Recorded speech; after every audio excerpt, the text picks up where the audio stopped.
The wet leaves stick to the sole of my shoe as I cross into a shaded stretch of sidewalk. Each step carries a faint pull before it releases, and the air is still. I can hear my breath more clearly than usual. I tighten my grip on the strap of my microphone without reason, and then I just loosen it. That small shift reminds me how often control and release feel nearly identical at first touch. The ember stirs, the morning calls. Curiosity moves through it all. You're joining me on the Ember Walk, where curiosity meets motion. I am David Dysart. Together, we'll take a few minutes to step through one idea that shapes the craft of enrollment. Conflict pushes clarity to the surface. What determines whether that clarity holds is knowing when to stay firm and when to yield.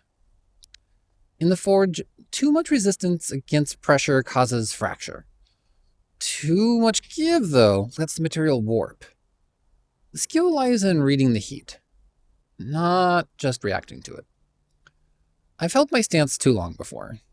Kept pushing a direction because I believed the work depended on consistency. In reality, I was just defending my idea, not the outcome.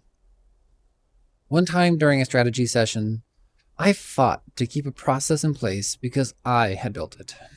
A colleague suggested an adjustment that just felt like a pivot away from what I had proven over years.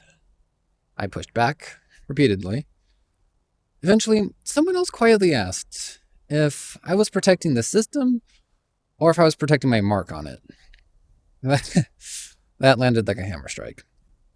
I didn't answer immediately, and I didn't need to. The fact that I hesitated, well, that said enough. That was a moment to yield. Not because I was wrong in principle, but because staying rigid would have served ego over function. Yielding is not surrender. It's a refinement. There have also been times I yielded too soon. Backed off a position because conflict, well, the discomfort just made me rush to a resolution.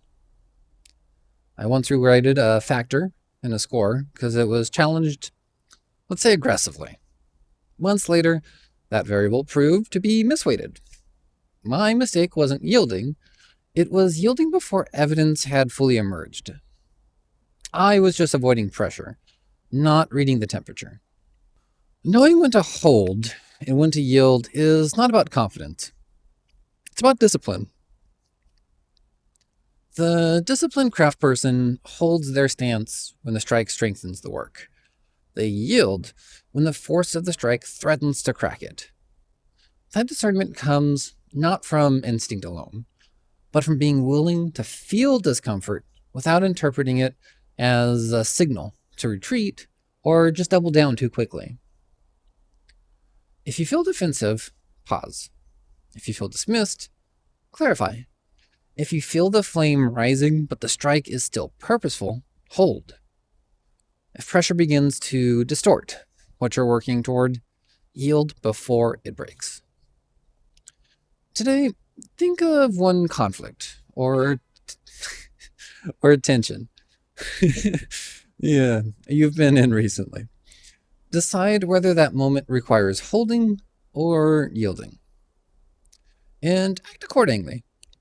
Let your spark speak. And let us know in the comments or DM me. What was that one thing? Was your response driven by the need to be right? The need to avoid discomfort? Or just the need to strengthen the outcome? Walk with the awareness that strength is not measured by resistance alone. Sometimes resilience is revealed in a step taken after letting go. And that's the Ember Walk. The forge is yours now. Go make something worth the heat.